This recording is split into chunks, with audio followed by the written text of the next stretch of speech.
This season, this was truly about for the Knicks to see what works best, what schemes would be most effective for the personnel on both offense and defense. If the starting lineup that you were sure was the best lineup for sure for the Knicks, and they played for 1,000, 1,500 possessions and they were mediocre, you try something else and you work through things while still trying to win as much as possible. You have to. When you're a team trying to win a championship, all bets should be off. Everything should be on the table. You should absolutely be doing anything possible, whether it's intuitive or not intuitive. And it felt like Thibodeau was only willing to try to get the best version of this team if it met his preconceived notions. I give personally Leon Rose and James Dolan, which I never thought I would say, a ton of credit for doing it. This move tells me that the Knicks front office, that the Knicks ownership is invested in winning a championship. They don't think being solid and being competent and being very good is good enough. I just have a huge amount of respect for that because it's a risk for everybody involved in this decision. And I just think it's what you really care about at the deepest level is winning an NBA championship for this team. This is the right move to make. In a vacuum, this was the right decision, but they have to parlay it by making another right decision. If they decided that we have all these range of outcomes and this is the first domino that will maximize our chances of winning a championship in 2026 or 2027, and they're willing to sit by and listen to people like Stephen A. Smith or Frank Isola yell about how this guy made the playoffs 4 out of 5, if they're willing to just sit back and live with that sort of criticism that they're going to get, and they said, you know what, we don't care about that, we're willing to live with it, we just want to give ourselves the best chances at a championship, I couldn't be more impressed because that's a really, really hard thing to do in today's day and age. I want to talk about the kind of coach that I think the Knicks should aim for. And to me, it has to be someone who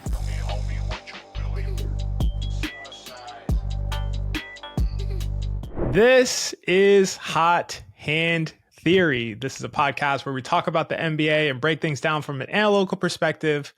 I'm your co-host, XJ. As always, I'm joined by my brilliant co-host, Geoff. Geoff, did anything interesting happen since we last recorded a Knicks pod? I don't know if there's anything interesting to talk about today. I'm suspecting that there is. Geoff and I have both have stuff going on, and we haven't had a chance to record something in a bit, especially about the Knicks, but we've continued to push out Hot Hand Theory content through our video essays that people seem to really like, and we appreciate everybody who's engaged with those and check those out. If you have a chance, please check out our most recent one, which is highly relevant to what will be the primary theme of the conversation today, which of course is the Knicks firing Tom Thibodeau. Huge news, and particularly relevant for us because, I think if it's your first time here, Geoff and I have been two of the bigger outspoken critics of Thibs among NBA analysts. And, especially as it relates to being the right person to help the Knicks reach their championship ceiling. And I will say that, at least from my view, this episode won't be like a victory lap or anything like that, but we will talk about why we were both convinced that this is clearly the right move for the Knicks and why our criticisms have been so strong of a person who is clearly an excellent NBA head coach. So you will definitely want to stick around throughout this whole episode, especially if you're interested in hearing about this topic, because we have so much to cover. And at least, I know I'm going to preview some of the head coaching candidates the Knicks should consider. I'm going to say what direction I think they should go in towards the end. Maybe Geoff will too. But as usual, I have to start with my brilliant co-host, Geoff. I'm going to throw it over to you to do the honors and get us started with what is going to be a jam-packed episode. Geoff, where do you want to start? Yeah, this is going to be a weird episode.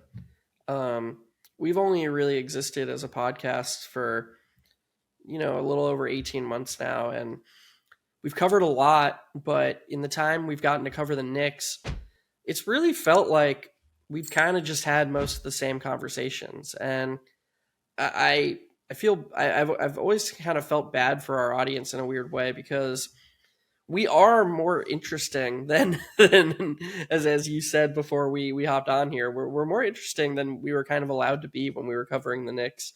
But it really felt like the whole time it was just each time we would cover this team, this franchise, the mistakes or the criticisms we had felt repetitive. And so just from a from an analysis standpoint, I'm kind of relieved to whatever it is, whether it's worse, whether it's better, get it to talk about something new, because this was, I don't know how many people know this, but I was a professional poker player for almost 15 years, and I had some pretty bad years there. That's kind of the nature of being a professional poker player. You have some good times and you have some bad times, and I had some pretty bad times. I don't know if it got much more difficult than trying to muster up new things to talk about with this Knicks team week after week, when, like, if you go back and watch some of our episodes from November, December, when the Knicks were amidst that winning streak against, all bottom 10 teams in the league, you kind of see that for at least XJ and I, we thought the writing was on the wall pretty early on. Once it became clear that Thibs was enamored with this one lineup, it was just like, it wasn't a matter of if, it was a matter of when it cracked. And we kind of just sat and waited for it to happen. And that wasn't fun. That wasn't fun at all. So, like you said, this isn't a victory lap. I don't feel like validated in any way. And I don't think that the Knicks will be validated just by making this decision. There's another step here. They have to get the guy right that they replaced Thibs with. If they replaced Thibs with a worse coach, then this was a bad decision. So we can't really even fully analyze the decision until we see what they followed up with. But I think for me, just the whole Tom Thibodeau era for me is going to be highlighted by the rigidity and the repetitiveness of covering it. I mean, I showed you that thread I made in 2022 the other night, where I was like, it was like you could have taken the year away and it basically could have been a thread from last year. And so, yeah, I went on there longer than I wanted to, but I just couldn't stop thinking about how next season, watching the Knicks and covering the Knicks, it'll be a totally new experience. And that's kind of exciting for me. Very exciting for me as well. And I totally echo your sentiment. I think it's I want to definitely add a little bit of clarity to it, just because I think it could sound like, wow, we had such a difficult season covering the Knicks, who had their best season like in the last 25 years. But I think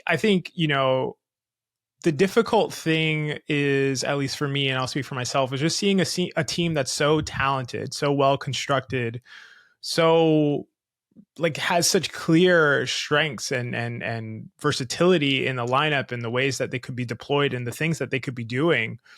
And a team that could definitely was good enough to reach the NBA finals and compete for an NBA finals. Once you get there, I mean, yeah, you may be going up against a dominant OKC team, but if it's just two teams left, one of those teams is going to win, and the Knicks could be a team that could win on talent or on luck or whatever the case may be.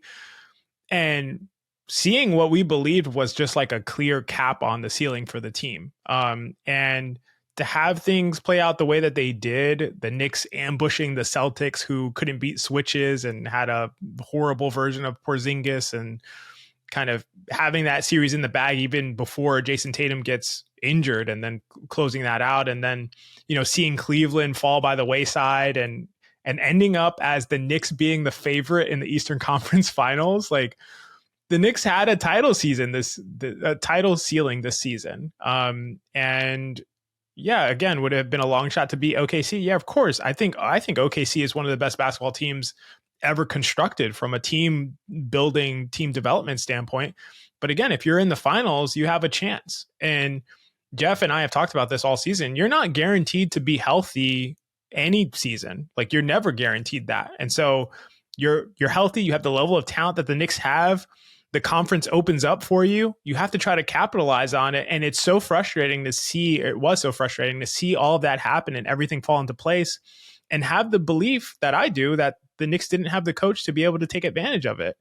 And that's the thing that's the most frustrating part of the season. Like, there was a real chance we could be sitting here and this could be a preview for the NBA Finals featuring the New York Knicks. In my opinion, anytime you have a title ceiling, I don't know, I keep saying season, because maybe that's what I thought this would be for the Knicks. But anytime you have a title ceiling, you organize your approach to have that be your goal, and everything else comes secondary. But in my opinion, and stuff we talked about over and over again, Thibs doesn't just seem to be built that way. It seems to be like, there's a key thing that is needed to maximize your chances to win a title, because there's absolutely luck involved and you need to be positioned correctly to capitalize on that. But for Thibs, it wasn't that. It was about playing the exact same starting lineup, which we had major questions about since before the season started. And there was effectively zero variation or deviation from that lineup until they were down 0-2 in the Eastern Conference Finals, like a total of 2,550 non-garbage time possessions with the same 5 across the regular season and the postseason. And then compare that to stats that we've shared on social media and on podcasts before, over and over again throughout the season, only playing 98 such possessions with Deuce McBride instead of Josh Hart, and only 134 possessions with Mitchell Robinson instead of Josh Hart, of which 128 came in the postseason. Like, that's damning. That's inexcusable. And to me, it just shows that Thibs wasn't willing to try different approaches. He predetermined what would be best based on his preconceived notions about what wins in basketball, and simply stuck to that until game 3 of the Eastern Conference Finals. And so that's what made it such a frustrating season, is just seeing the potential and the opportunity in front of the Knicks and just believing could have been wrong, could have absolutely been wrong. And the Knicks beat the Pacers, and this is just a different conversation, but believing that they didn't have the coach in place to be able to take advantage of all of these opportunities that fell to them on top of the talent that they had. And that's just rigidity. That's not flexibility. And to me, that was the frustration of the season. And now the Knicks have parted ways and have to make the right decision to make sure that next season doesn't feel that same way. Yeah, I mean, talk about making your own luck. I don't know if I necessarily believe in that idea, but I do believe that you can put yourself in the best position to capitalize on luck that you can't control. And so people want to look at game 1 against the Pacers, and that's something they couldn't control. There were things that they did poorly that contributed to the Pacers stealing game 1, but all those Aaron Nesmith 3-pointers didn't have to go in. Tyrese Halliburton's ball didn't have to bounce 700 feet in the air and then go in. Like, these are things that were out of their control. But they caught a number of breaks along the way. And to XJ's point, they did not give themselves the best chance to capitalize on those breaks. XJ and I thought that they had title equity before the season started, before we knew that Boston wouldn't have its best version of itself in the playoffs, with Porzingis suffering from that illness and then Tatum ultimately tearing his Achilles. Before we knew that Cleveland would become a juggernaut and then deal with their own injuries and their own shooting woes in the playoffs. We thought they just had title equity factoring in all the range of outcomes about all the teams. Just the Knicks have title equity. And then they got one of the most favorable outcomes. That's how far away they were. So you can't view it as, oh, well, they made their first Eastern Conference Finals in 25 years, because one, it's not relative to, like, we would never view it that way. The way that the fact that they had, as a franchise, had not made the Eastern Conference Finals since 2000, that shouldn't sway objective analysis of how they're doing. And then two, you have to factor in the context of what contributed to them making their first Eastern Conference Finals, because there's an underlying implication that they made it because Thibs was their coach or because certain things. Whereas I'd argue they almost made it there in spite of the decisions he made, and that they caught a number of fortunate things to occur for them that helped them get there, and then they didn't capitalize on the breaks that allowed them to get to that spot. And I want to use this one thing before I swing it back to XJ to sort of highlight this point. The number one takeaway from this postseason in terms of a macro narrative has been that Jalen Brunson and Karl Anthony Towns can't play together, that they're a bad fit, which is completely ludicrous, just completely ludicrous. But XJ, I know you know this. You shared this data point in the video essay. They played 85% of their minutes together. Josh Hart was on the court with them. 85%. How can we possibly judge what they can be as a duo when 85% of their time together was played with a non-shooter? That's completely antithetical to what you need if you're going to maximize Jalen Brunson and Karl Anthony Towns on the court together. And non-shooting wing, not a non-shooter who's a vertical spacer like Mitchell Robinson or someone like that, or a rim protector like Rudy Gobert. A non-shooting wing, which is a major factor. Yeah. Yeah. And 85% of their minutes together were played with this one. That's impossible. That's legitimately impossible. Especially if you compare it to what percentage of their minutes were played with like Deuce McBride or Landry Shamet, who people are going to laugh at Landry Shamet. He usurped Deuce McBride in the rotation by the end of that Pacers series. So, had conversations on this podcast with people where, you and I were like, Landry Shamet didn't just forget how to play basketball. He's still a good basketball player. And people laughed at that and said that Thibs had to play Josh Hart 43 minutes against Washington in December because Landry Shamet sucks at basketball. And now it went from Landry Shamet sucks at basketball to, you know what, maybe when Josh Hart fouls out of game 6, maybe he actually should be the fifth man in that lineup because they need his side. Like, there's just no consistency to it. And it's just, the bottom line is it never felt like this team was close to seeing the best version of itself. Yeah, obviously I agree with all that.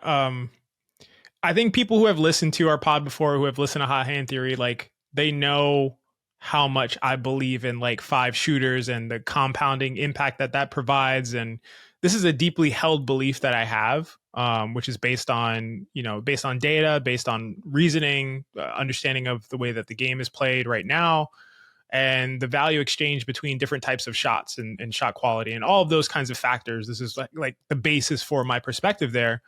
And Geoff has talked about before, throughout the season, the other reasons it's valuable to potentially start Deuce McBride because of how it supports your rotation and moderates minutes loads and all of those things. And, my point in particular has always just been like, I think that's just your best lineup and you want to play your best and most effective lineup most frequently.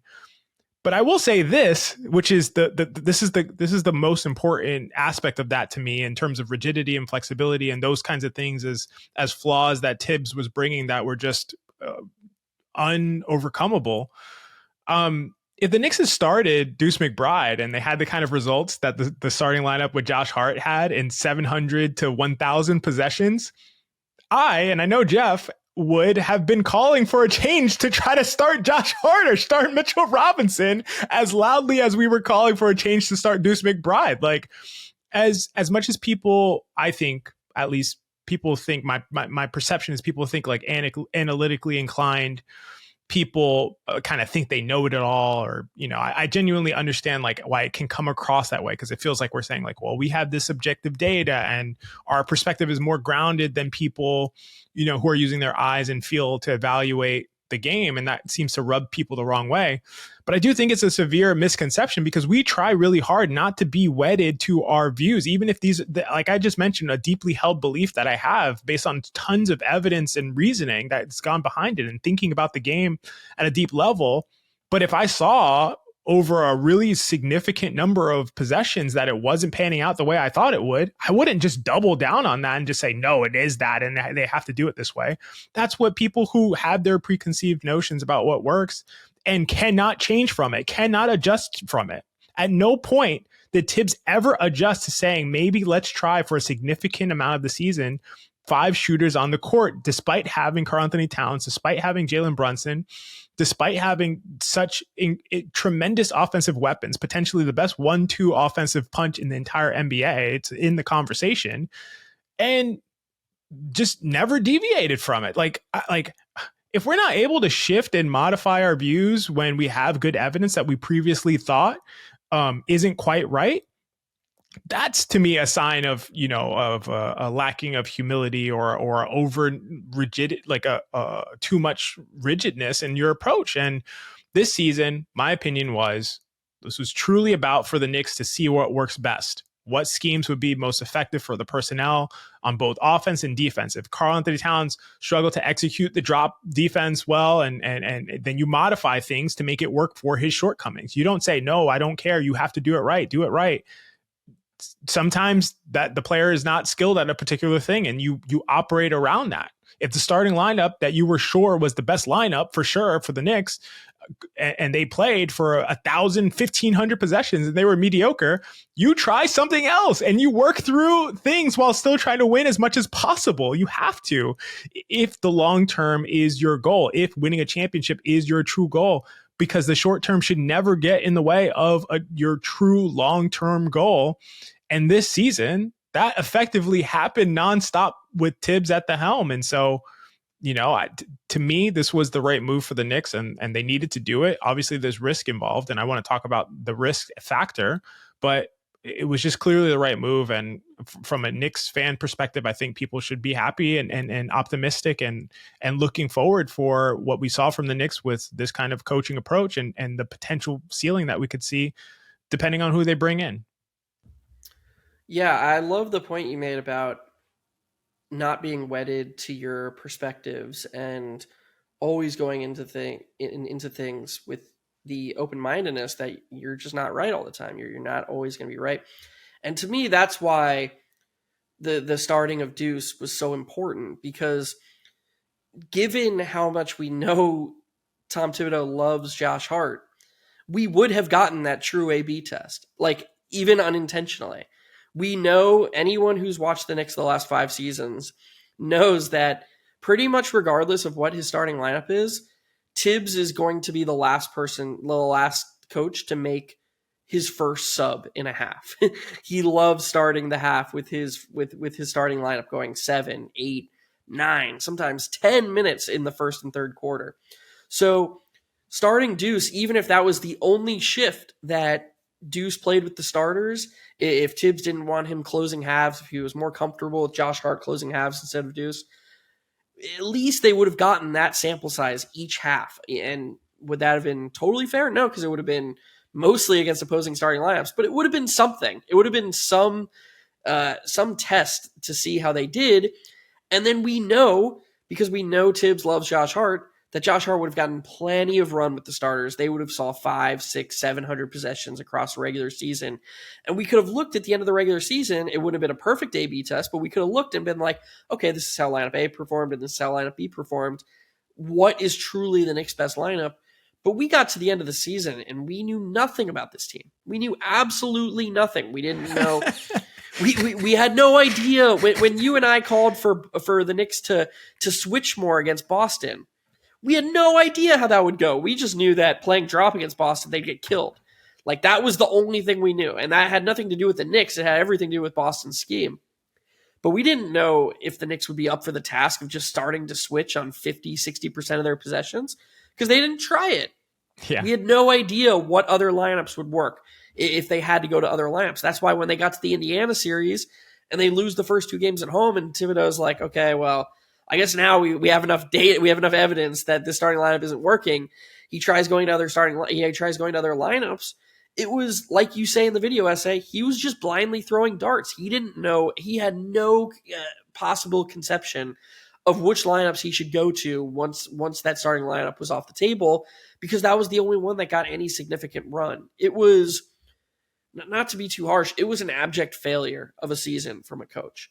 And that might sound crazy to some because they made the Eastern Conference Finals, but I truly think, given how the path opened up and given what a coach's responsibilities are and all the evidence we have of, Towns shoot his lowest offensive impact as a center of his entire career, they did not at all leverage his offensive skill set.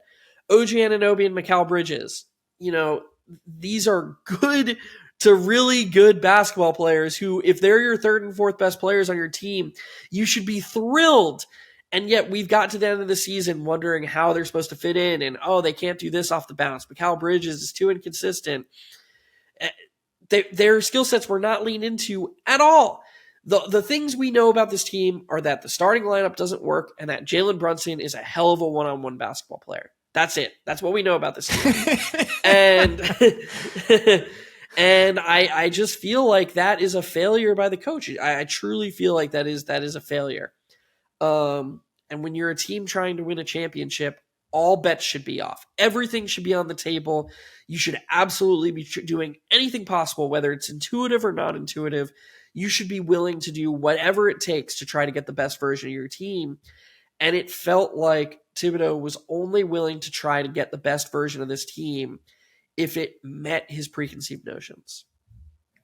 Yep, I think that's such a great way to put it. It's yeah, I'll get the best version of this team within the confounds of what I think is effective or could potentially be the most effective approach. I want to talk about the risk in this move because I think a lot of people, or some people are think it's the right move. Some people are worried about, well, what's the alternative? What's going to happen? What's the downside? All of those things. So I think it's important to cover that. I do want to say this is our 60th episode of the Hot Hand Theory podcast, and really appreciate anyone who's here and watching, and would love for you to subscribe. This has been our second season, and it's been just a resounding success in terms of, people appreciating our analysis, what we bring, the conversations that we've been able to have with people in the comments all season, us replying to every single YouTube comment that we ever get, whether it agrees or disagrees. It's just been incredible. So again, really appreciate y'all being here, and it's really fitting that this is kind of the culmination of our coverage of the Knicks season at this point, which is just harkening back to something we've talked about all year. So moving to that risk conversation, I think that firing Thibs is undoubtedly a risk. Would you agree with that, Geoff? This is not a without risk kind of situation. Yeah, I think that, and again, I keep referencing it because I think it was just so high quality. You covered it in the video essay. It's not like Thibodeau is a bad coach. It's not like he's without merit or unworthy of praise. He did a lot of good things for this Knicks franchise, and one of those things that I think is almost inarguable is that he brought a certain modicum, a floor, a standard that was expected from an effort standpoint, from a culture standpoint, and 4 out of 5 seasons, you make the playoffs. 3 out of 5 seasons, 3 straight seasons, you win a playoff series.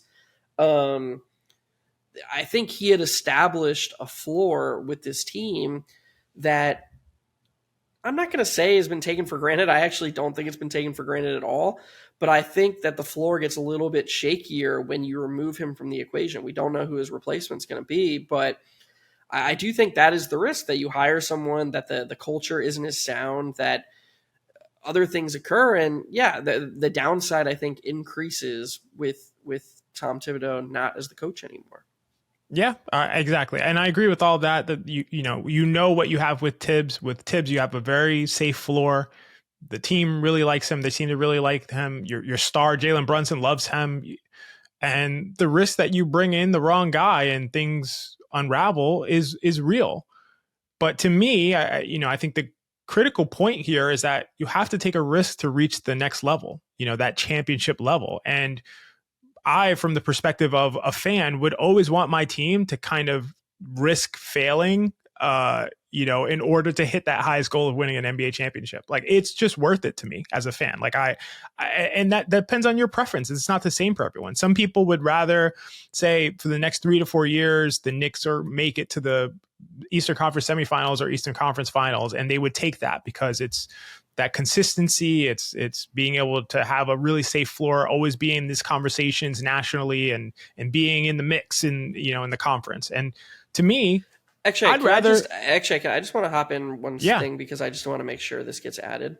Yeah. There also is a chance that the high floor route is just preferable. And I think we saw this season how that could be the case, because if Thibodeau guarantees, as I just alluded to, a high enough floor, if he basically guarantees you a bullet in the chamber each season, I mean, the season is a perfect example where just getting invited to the party has a ton of value. The sea parted, and yes, we can talk about maximization, we can talk about optimization, but the truth of the matter is, it took a pretty brutal game one for the Knicks to not get to a game seven. And all of a sudden we're talking about, I mean, people would have laughed at us. They would have been like, oh, look at these jokers still talking about how the team's not maximized. That would have been an interesting outcome. But there still is an argument that Thibodeau getting them to the playoffs and maybe playing this lower variance style, this lower variance strategy, if you have that 5 times, maybe you do have a better chance of reaching the ultimate endpoint than if you take a more volatile path. And yeah, your ceiling's higher and you have a better chance of hitting your ceiling, but you only get there 3 out of 5 times. That's not impossible. Yeah, and I think that's a really great and important point to kind of interject with. I do think that there's a lot. It's a complicated analysis because there are a lot of factors involved, right? So we know how Thibs kinds of deploys guys, and obviously they were very healthy this season, but I don't think it's necessarily because, not restricting minutes is the best way to keep guys healthy all season. I think there's always luck factors involved in health, and who knows, the Knicks could get injured next year and play, each of them play 3 or 4 minutes fewer per game and play fewer games, and multiple guys get injured. Any of those things are always possible. But at the same time, to me, I want to feel like everything's kind of balanced in your favor instead of feeling like, hey, we'll get in and then by virtue of us being there, we'll have a chance. And so that's kind of the approach I would go with from a kind of like a game theory perspective. It's the approach I would have with, if I was playing fantasy football or something else where it's like, do I want to have an overwhelming team and an overwhelming strategy to potentially win? Or do I want to kind of like be solid and hopefully other people kind of fall apart along the way? Like, no, I want it to be the team is constructed, the team is deployed to the maximum of their ability. And hopefully that is what the Knicks are kind of embarking on from a Knicks fan perspective. I do want to say this too, because you made me think about this when you were talking. There are obviously, media outlets and analysts who love Thibs. Obviously, Knicks Film School is one of them. I worked with Knicks Film School for those who are watching the pod and don't know. I worked with them for multiple seasons. Knicks Film School gave me my first opportunity to do on-air content, so I have a ton of appreciation for them for that. But it's not a secret. John Macri loves Thibs. He openly admits that, and it is my belief, and this is my personal belief, so this is nothing to do with Geoff. What Geoff thinks, this is what I think, and I 100% stand on this. I think there's just an unspoken, implicit pressure towards supporting Thibs from Knicks Film School and particular outlets, because, and I assume that's going to come off as controversial or whatever. I really don't think it is. I think it's a natural tendency to happen if the kind of lead of the organization has a very strong view about something. It's tough to just continually disagree with that person. But my point of saying this is that now that the Knicks have moved on, I think it's possible that the analysts and outlets who may be unhappy with the move, they be more critical of the next coach. And as a major proponent of this move to move on from Thibs, that's a quote unquote risk, so to speak, for people coming back and dunking on us and whatever. If things don't go well the next year, saying, I thought you said they needed to fire Thibs. Now they're, a 6 seed. Now they, lost in the first round. Now they got injuries. All of these things happen. That's a risk, in a way, from a reputational standpoint, maybe, in people, how they perceive things.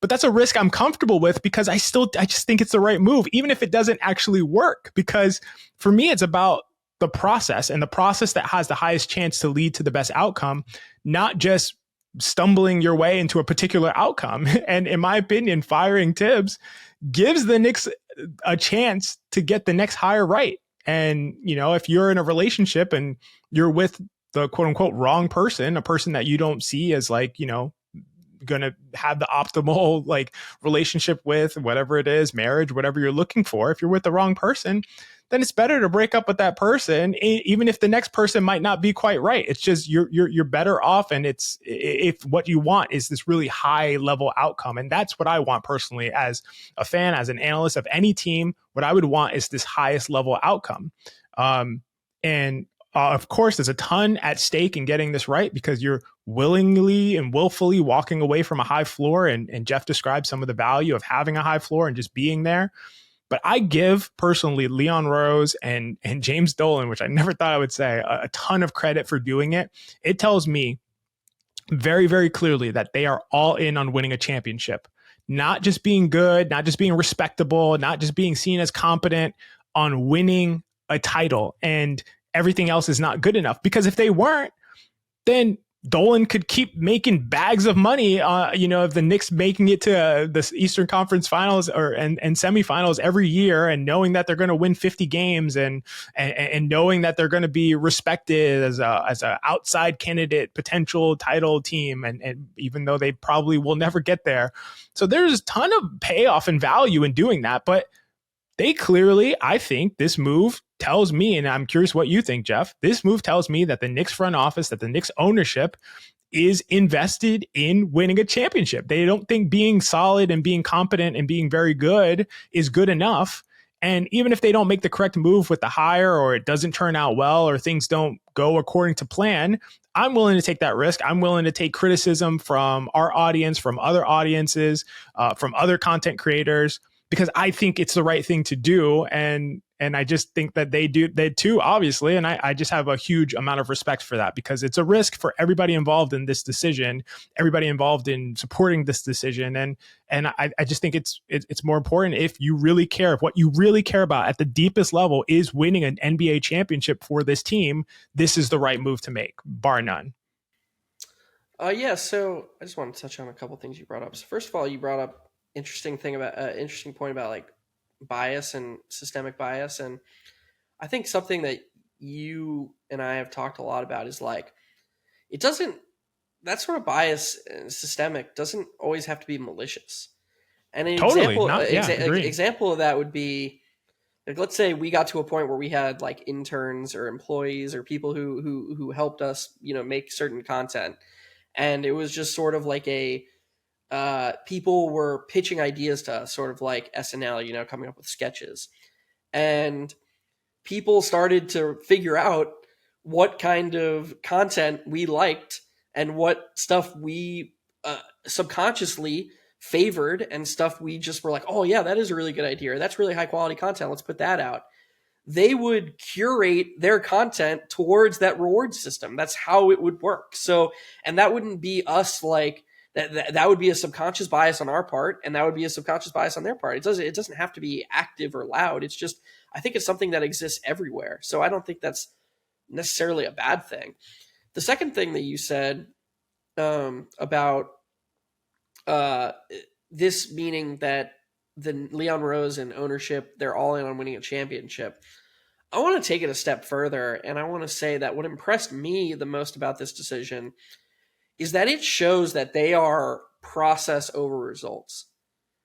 And that's so hard to be in today's age. That's just so, in this social media driven clickbait, instant reaction, instant analysis world that we live in, to keep your cool and keep your vision in this little tunnel where you're actively processing the process, or analyzing the process, and not just, oh, well, made our first Eastern Conference Finals in 25 years. That's all we need, like that's the only analysis we need.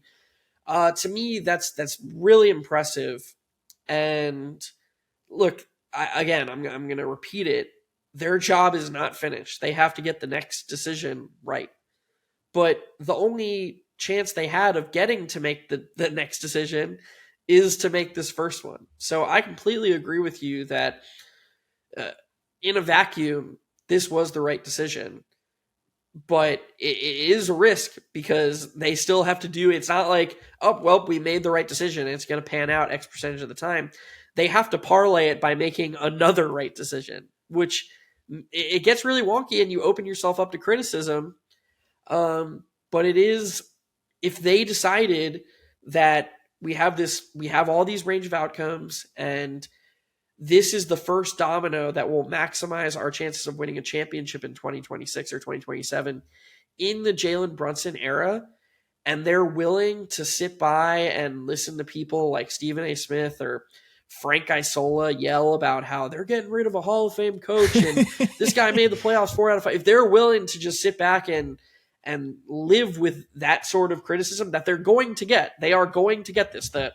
When the losing streak happens next year, when the Knicks don't look like they have a game where they throw up a stinker and somebody just lets it out there. Oh, well, would this have happened under Tom Thibodeau? These are things that are going to happen. And they said, you know what? We don't care about that. We're willing to live with it. We just want to give ourselves the best chances at a championship. I couldn't be more impressed because that's a really, really hard thing to do in today's day and age. I totally agree. Crazy impressive. Jeff, look at JJ Redick this season for the Lakers and how their season ended. You know, the criticism that he's getting. What if the Knicks bring in an analytically minded coach who makes some decisions like that don't necessarily work out? Like, the scrutiny that coach, that the front office would get would be incredible. And they're welcoming that. That's what they're doing. They had a safe thing. They were in a very safe situation, and they discarded that safety to risk to potentially increase their probability and odds of winning a championship. That is crazy impressive. And when you said about them being, you know, speaking about the front office and the ownership at this point being process over results, that means don't judge everything based on whether, you know, the shot went in or the game was won or the series was won. We have to look at the decisions that led to it. Like, did the team create quality shots? Did they play to their strengths? Did the coach make the right adjustments, even though they didn't work out this time? Because the idea is that over time, when the process is right, results follow that. If you're only chasing these outcomes, you're not going to have a sustainable road to these positive outcomes that you're trying to achieve. You're missing what's actually sustainable. And the fact that the front office recognizes all of this and was like, you know, we're weighing all of these things and was able to come to this decision, I think it's so incredibly impressive. Yeah, I 100% agree with you. And the Thibs thing was always kind of an outlier with them. If you really think about the Leon Rose era, they've gotten so much right. Like down across the board, you know, like they weren't involved in drafting RJ Barrett, and they were willing to they found a way to turn him and Emmanuel quickly into OG Anunoby. That's a good decision. That was a good decision. You go down the line of the decisions they've made. What did the Evan Fournier and Kemba Walker signings turn out well? No, but I remember at the time Jeremy Cohen of KFS being like, when people thought that Fournier's 4 for 72 or whatever he got was an overpay, and he got on KFS at the time and was like, these may seem like overpays, but look at how the contracts were structured. Like these will be very easy to get out of. And lo and behold, a year later, they were, you know, in the playoffs with a very good chance to make the conference finals, and those guys weren't even in the rotation, neither one of them. And if you just look at how this team's maneuvered, the way they've valued analytics, the amount of capital they've invested in the uncapped areas. When James Dolan says, "I'm rich as hell, just if there's an area I'll spend if it helps," they got voted the best best training staff or whatever it is, whatever that award they won. They have the best training staff. They apparently spend the most money on analytics of like any team across the league. Huge win. They are he's willing to pay Thibs $30 million in order to not coach the team. Like, right. That's crazy. It is crazy, but I do think it all points in the same direction, and that's that they're trying to build a championship, and they sort of. I would have expected, if you had asked me this question 3 weeks ago, I would have assumed that Thibs was one of the sacred cows, and I would have put Jalen Brunson in there. I maybe jokingly would have put Josh Hart in there, but I think at this point, Jalen Brunson's really the only sacred cow. I think that's it. I think Jalen Brunson, rightfully so, is the face of the franchise. I think Leon Rose is going to do everything in his power to maximize the chances that Jalen Brunson wins a championship in New York. I think you're right. I just think that, you know, I do want to nail this home, and then we can shift gears a little bit, but think about how strongly Leon Rose and company had to feel about this decision to make it, to put their necks on the line. If this doesn't work, the heat that they'll come under, they'll probably be fired next. If this next coaching hire doesn't work, to put their neck on the line in that way, to risk everything that they've built, the goodwill with the things with the media, and just the realistic situation that this blows up, which is an absolutely realistic situation. Again, the Knicks were so healthy this season. I don't know that you could bank on having that kind of health 2 seasons in a row. I don't know that they're going to stop here with the roster. I don't know that they'll run back the roster. They may make some roster moves. Like, they're just willing to put all of this at risk because they think so strongly that this is the right direction to go. And that's just like incredibly impressive, because I can sit here and you and I can sit here and talk about this and say, oh, they should move on from Thibs, and here are the shortcomings and here are the limitations. We're not risking anything really. What I mentioned, what did I talk about? People might come here in our comments to try to dunk on it. Like, it right. Doesn't matter. Like, it doesn't mean anything.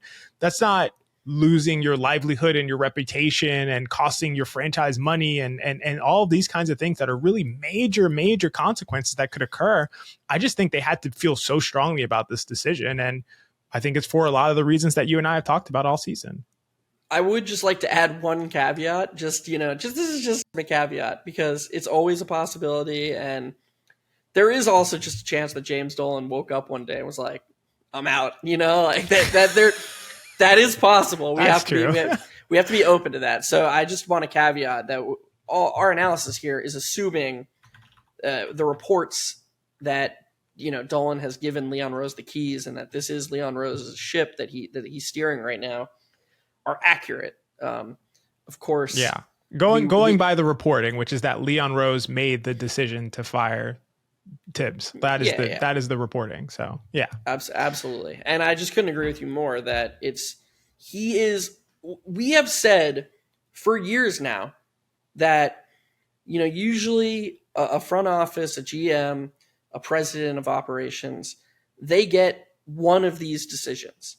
And I remember we had Schwinn from the Strickland on, and he mentioned to us, in passing, he was like, it's possible that Leon's waiting because he only gets to do this once. Like, you don't get to fire multiple coaches in your tenure. That's true. And as long as Leon kept Thibs around, that extended his stay to sort of put the chess pieces on the board. That is gone now. If this decision, this is the inflection point.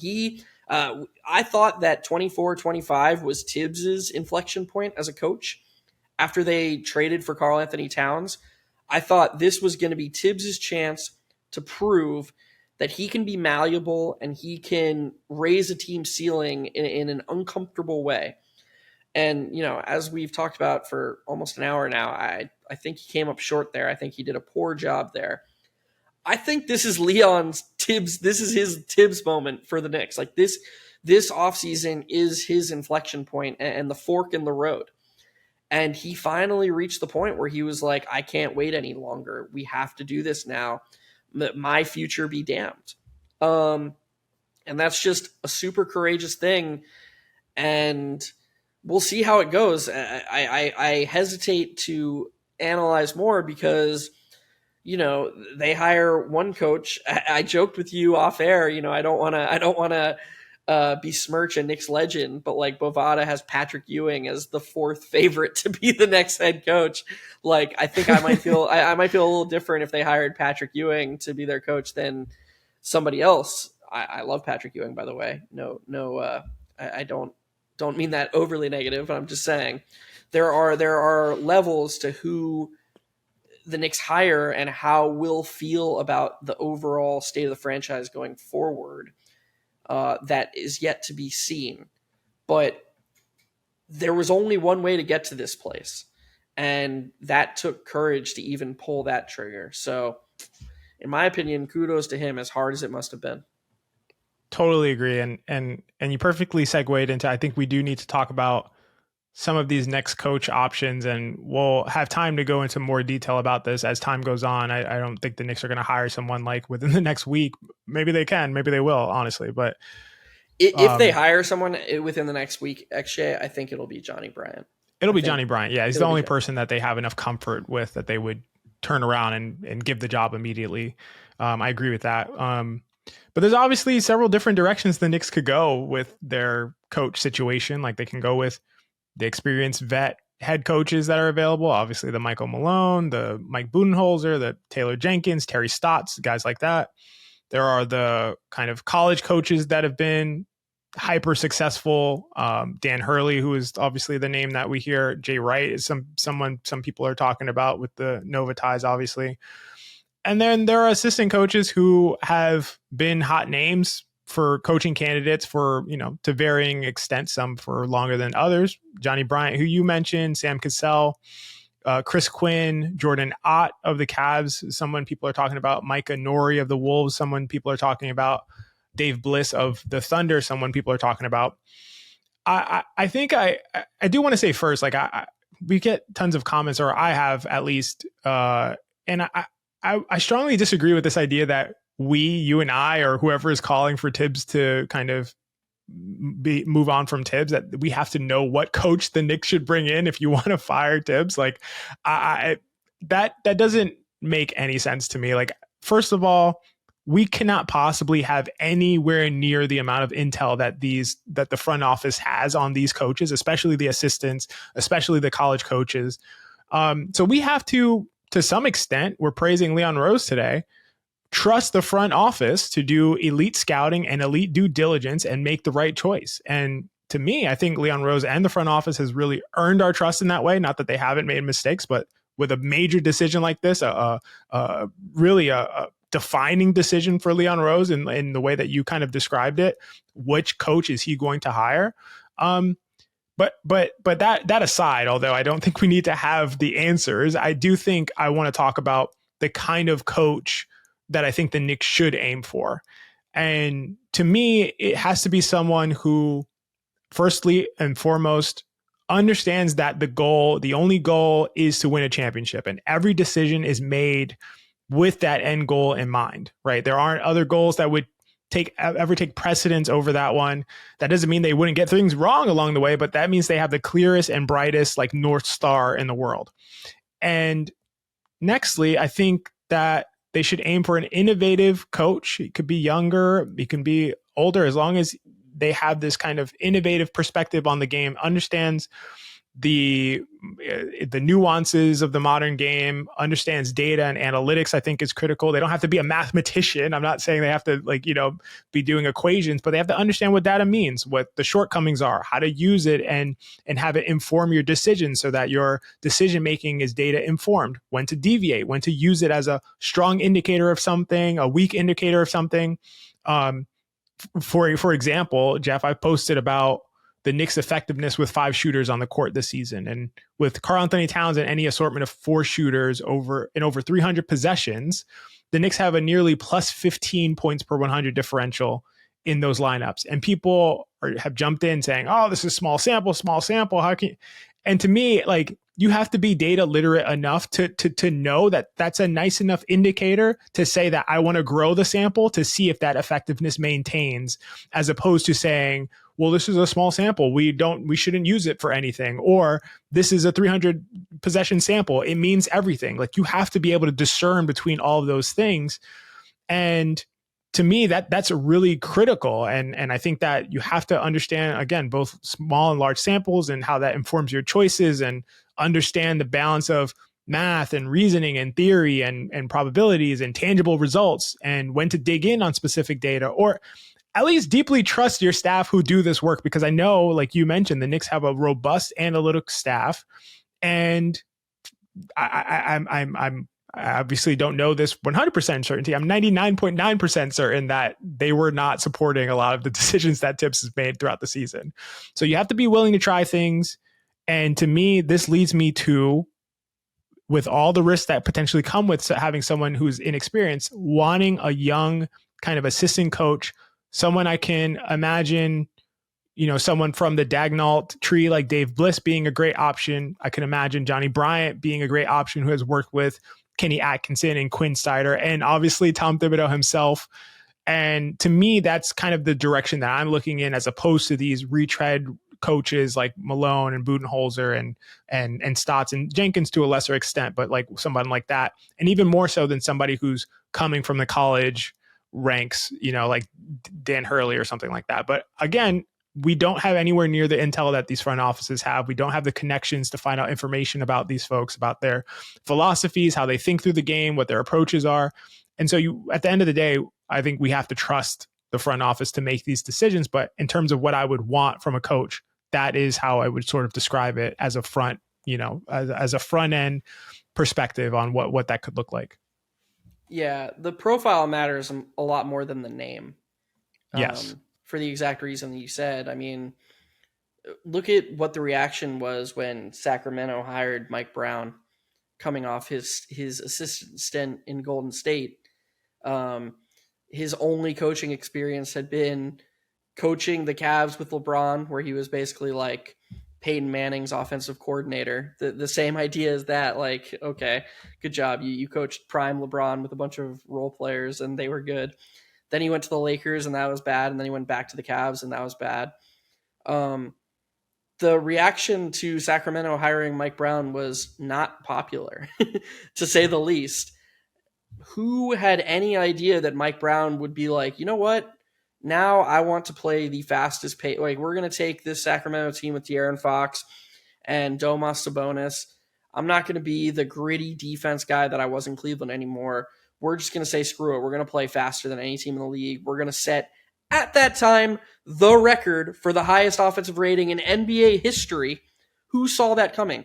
So in all facets of life, by the way, if you say, I don't think this thing is a good idea, or I don't think this is working in politics, if somebody says, well, what's a better idea? They're gaslighting you. Like that is what they're doing. That is pure gaslighting. You do not need a better solution to criticize something if your criticism is well-founded in data and logic and all those things. If it's just criticizing to criticize, then okay, like it's fine to poke like, why are you criticizing? But if you have good logic and good data, you don't also need to have a perfect solution. That's not your job.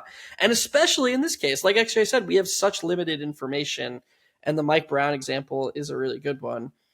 I was going to joke, XJ, this feels, out of bounds right now, or just poorly timed. When you were talking about the analytics and understanding the analytics, I wanted to be like, you mean like Scott Brooks and their great analytics department in Los Angeles. That's such a far inside joke but it's perfect. What did he say? They make the numbers work for him or something like that? Something about how Scott Brooks was talking about their analytics staff in the Lakers, and he says like, we they show us what we think is correct or something, something to that effect. Yeah. So just don't do that, dude. Be bizarro Scott Brooks. Do the opposite, like Costanza.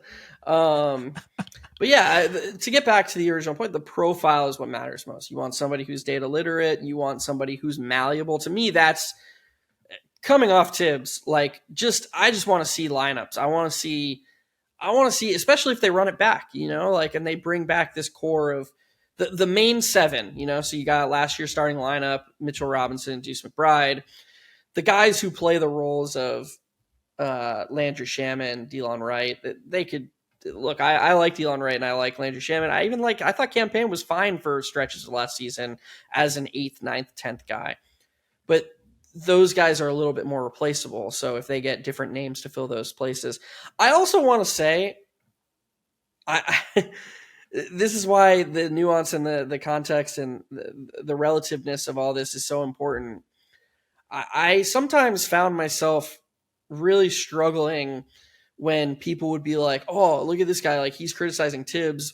Let's throw him in with the other people who were like, why are Kolek and Pacome Dadier not getting big minutes? And it's like, guys, like, come on, like, pick your battles here, like, and I know that Kolek's an older rookie, and I thought there were moments when Kolek could have played more, like when there were injuries or they're playing Washington and they're up 15 in the side. Like, there were moments when Kolek could have maybe played more, but this is a spot where, we just talked about, you got to trust your general manager.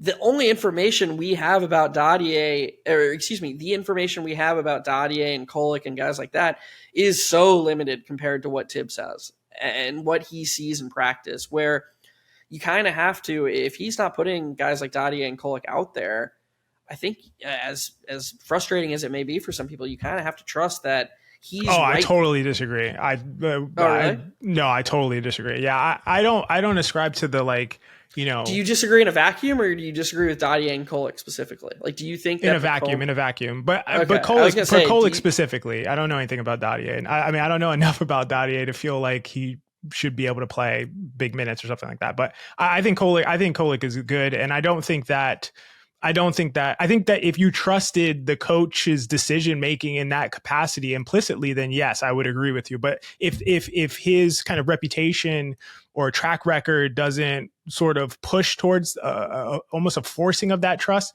I don't think that we need to kind of defer to that coach or say, like, you know, they have more information. They probably do have more information. I mean, they definitely do have more information, but there's also, we know that Thibs has the same information about the starting lineup. He has not adjusted from that, right? Like, he has that information and probably even more, but he's still making these decisions. And so to me, when your decision making is questionable to that extent, I don't rely on trust of a decision maker like that. But that's different, in my opinion, at least. I don't think the starting lineup, sticking with the starting lineup in spite of the data and, you know, watching Tyler Kolek in practice and you being the head coach of a team and trying to figure out if and when he's ready as a rookie who's never played in the NBA. I don't think those are. What if he's played that starting lineup in practice and he hasn't liked what he's seen from it? Like, then what if Thibs said, he did a press conference and he said, yeah, I know a lot of people are saying Deuce McBride should start. I run those units in practice. Deuce McBride is in there with the starters. I don't like what I'm seeing. I'm an experienced head coach. I've been doing this for 30 years. I see them run out there. I don't like the flow. I don't like how the offense flows. I don't like the defense. The rebounding is a major concern, just like I thought it was. And that's why I'm not running those out there. If he gave that explanation, would you be like, all right, well, we just got to trust Thibs on that? I wouldn't. But if it were closer and it was more of a flip, this was an overwhelming decision. This was clear. And you had thousands of possessions as you got into February and March of mediocre results where at that point it wouldn't matter. At that point, you have to try anything else. I don't think the Knicks reached a point where it was so bad with their 8th or 9th men or their minutes, the fringe minutes of their rotation, where it was you try anything else. Like, that's not how I felt about those minutes. I didn't feel that way either. So my point is not really, again, it's not like this isolated point about specifically Kolek and Dadier, although I believe Kolek should have been able to play much more, especially when Jalen Brunson was injured. I do think that was an inexcusable situation for Kolek to not play more when Brunson got hurt before he eventually did. But my point is more like the macro point around, I just am not, if someone occurs to me as sort of a sketchy decision maker in certain facets, in many facets, I extrapolate that to other facets, and I don't trust their decision making in general. So that's where I'm coming from. Not that, oh yeah, he definitely should have been playing Kolek and Dadier, but that I wouldn't be like, well, if Thibs decided, he's probably right about that. I wouldn't. I don't share that view. Yeah, I think you need like to be confident that the person's a bad evaluator of talent, or that he has like a bias against younger players, which some people. Well, he didn't want to play quickly forever. He doesn't. Deuce McBride has trouble getting minutes. Quickly. I mean, big minutes. It was always an issue. Like, it was of not playing him enough. And yeah, at least I think Quickly is a poor example here, because I think that Thibs, I think Thibs like almost overemphasized his role early on in spite of him being a rookie, but always put a cap on it. And I don't That's think what I'm talking about. But in my opinion, the cap that Thibs put on Quickly didn't have anything to do with his age or experience. It had everything to do with his profile as a player. I think from day one, Thibs put Quickly in this box of like 6-man, energizer scorer guy, and he was just never going to let him out of that box. I'm curious why it doesn't carry over to like okay, he's making these decisions for you. He's making these decisions where it's like, okay, he's going to put this guy in a box and that's why he's not playing. Like, why does it not extrapolate to there's a good likelihood that like the way he evaluates who should play and why and what lineup should play, all of that to me comes from a similar like mind who is making these kinds of decisions. And thusly, like, I'm not going to feel comfortable, although obviously they're not directly analogous situations that are exactly like, okay, well, this guy, when it comes to age, he's probably right. Age and experience, he's probably right about whether a guy's ready to play or not. But when it comes to like their specific talents and skills, he probably can be off more often. To me, it's just like that decision making is flawed, and I extrapolate that to other things. Of course, he could have been right, and that's not my point. I'm not saying he was wrong because he didn't play Tyler Kolek enough. But my point is that I don't trust him as a decision maker in all of these facets because of the various facets that I think the decision making has been clearly and overtly flawed. Yeah, I guess the best answer I can give is that I think that the Kolek Dadier examples, and I'm glad we've sussed this out, but I think that the Kolek Dadier examples are examples where we have nothing to work off of. Like, I just think that the different, like especially Dadier, but even with Kolek, who was like 4-year college guy, that was all we had, you know?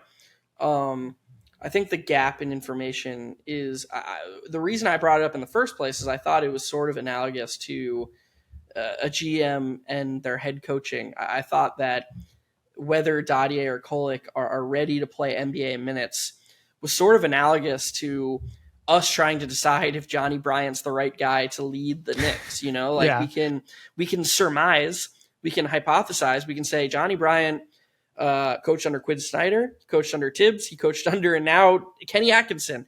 Kenny Atkinson brought that wealth of knowledge over from Golden State. Kenny Atkinson has talked about how he is 10 times the coach he was when he was in Brooklyn because of what he learned in Golden State. We have heard Kenny Atkinson talk about how the most important thing is shot quality. That is what he valued more than anything else this season. Like, you think Johnny Bryant didn't learn anything? Like, so we can surmise these things, but his flaws, his shortcomings, his potential shortcomings as a coach, we don't have the foggiest idea of what those could be.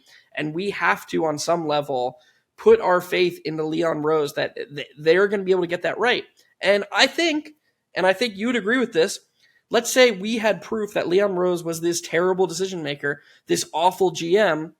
Would I say, oh, I have faith that he's going to get this decision right? No, I would have less faith, but I still think that he would have a better chance of getting it right than you or I would.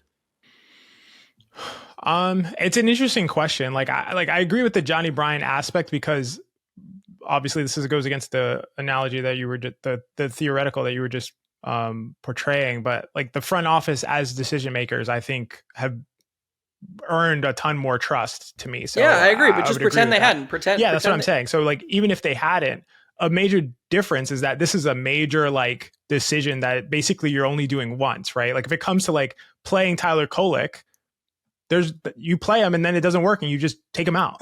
You just don't play him anymore, or you just like whatever the case may be. It's completely different in that way. So to me, I'm not saying I know that Tyler Kolek will be good, even though Thibs doesn't think he's ready. And so I think I'm more right than Thibs is in this situation. I don't trust Thibs as a decision maker in terms of whether Tyler Kolek should get minutes, so we can actually see him play on the court and see what his production looks like and see how his game meshes with the other players in different lineup constructions. That's my point here. But when you're talking about hiring a coach, this is a guy that they're going to sign to a 4-year contract, and they're not going to fire another coach and be paying 3 coaches. You know, maybe they would, but probably like not next year. So that's a more decision where it's like you have to live with that kind of decision in a more concrete and fixed way. And even in that situation, I wouldn't say I know more than Leon Rose or the theoretical bad GM or president that the Knicks have, but I would say they made this decision, and I don't feel confident that it's the right one because they've shown that they have a history of poor decision making. So I wouldn't say like I'm right and they're wrong, but I would say I don't feel confident that they're right. Yeah, but don't you would agree that they have more information than you, right? They have more information, but clearly if we're saying they're a bad president or GM, the more information is not helping them make better decisions because we think that they're not doing a good job for some reason, you know?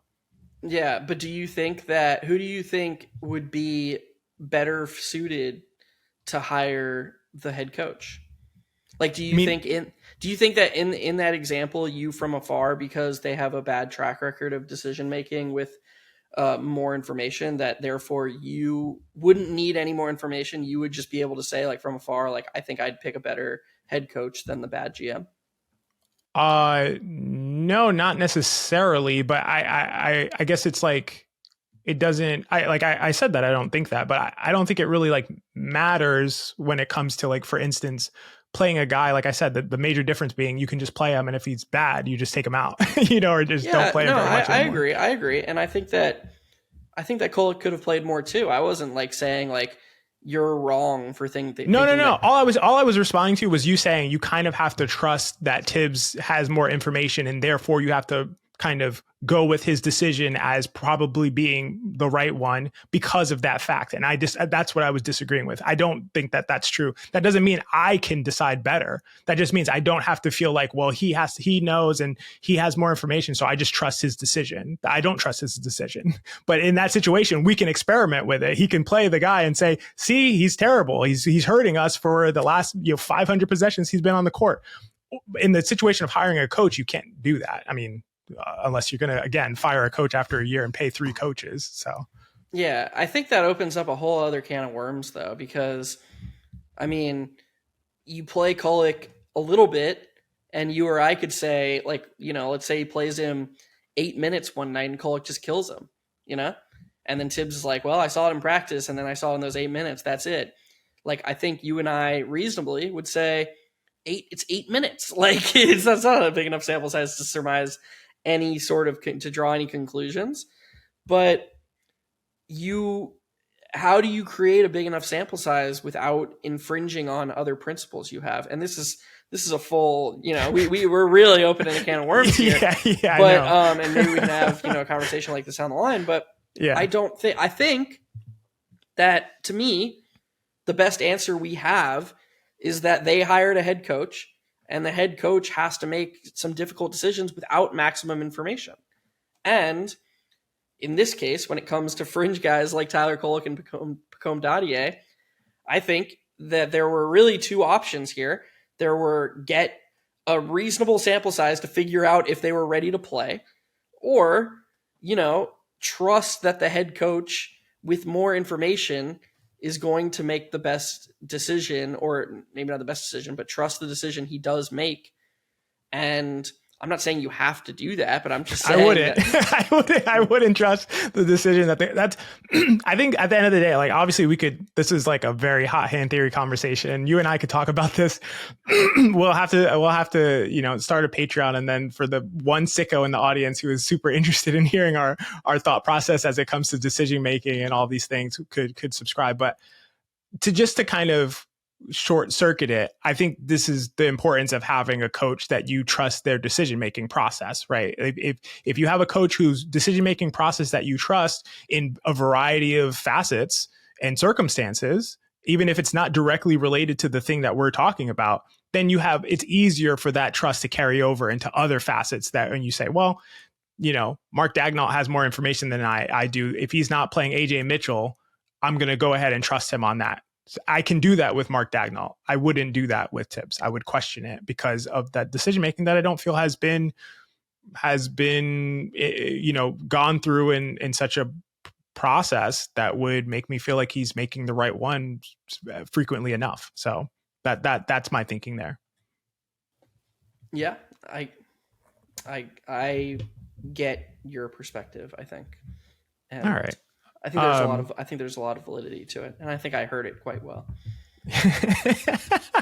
Our audience heard this conversation quite well, and if they're still here and listening to this part of the conversation, you must subscribe to High End Theory, because if you find this conversation, if you are at this point, I don't know how long this is into this pod, maybe an hour, 15 minutes. And if you are at this point, you are still listening, please leave a comment. Just say what's a code word that we can give these poor, miserable souls who are listening to us talk about abstract decision making and all of these concepts. What can we say Well, to have them? I was gonna say XJ that you should like at this point or at some point during this, you should have like a banner or like little confetti go around me because people are gonna be so pumped that we disagreed with each other for the first time in the history of our podcast. We actually had like a little bit of a contentious for comment us. Back they and forth. disagreed. Comment they disagreed. If you are here and still listening to this, comment they disagreed. I don't know what we're not gonna give you anything, but I will personally respond to the comment. Obviously, we'll respond to every single comment, but you'll get that. Nothing. You'll get nothing different, but our gratitude will be very, very. It'll be heartfelt. You know, we'll know that you're a true fan, which is all we really want in this world. Oh man, that's great. Yeah, I think this is a really robust conversation, and again, if there are people here still listening, hopefully you kind of understood where we're coming from, and I think it was we haven't done a pod in a while, so it was nice to get out here and get our thoughts out, and especially about this topic that's so critical. And we'll have much more content on who the Knicks could hire, who they should hire when they do hire a coach, the evaluation moves that they'll be making this offseason, just tons of content coming and a lot more that we're going to be doing at Hot Hand Theory throughout the summer. So really appreciate you being with us. And Geoff, is there any last words you want to say? No, I just echo everything you said. We're I feel like we're really on the cusp of something good and something big here. And I don't want to say that's going to mean like less Knicks, but I definitely think that as we evolve and we just love basketball and the NBA so much, and I don't think we would have gotten to this point if it wasn't for people who supported us this whole time. And so, I think a common thing that we see is gratitude towards us. Like when a thing happens like Thibs, something crazy like this, people saying like, oh, thank you. Finally, like we were waiting to hear what you guys had to say. And that's just something we never could have imagined. And it only pushes us to try to put out more content because we're trying to reach more people, have more conversations like these. And so, I mean, that was just a lot of words. And I guess I'm just trying to say thanks to the people who just keep encouraging us. And,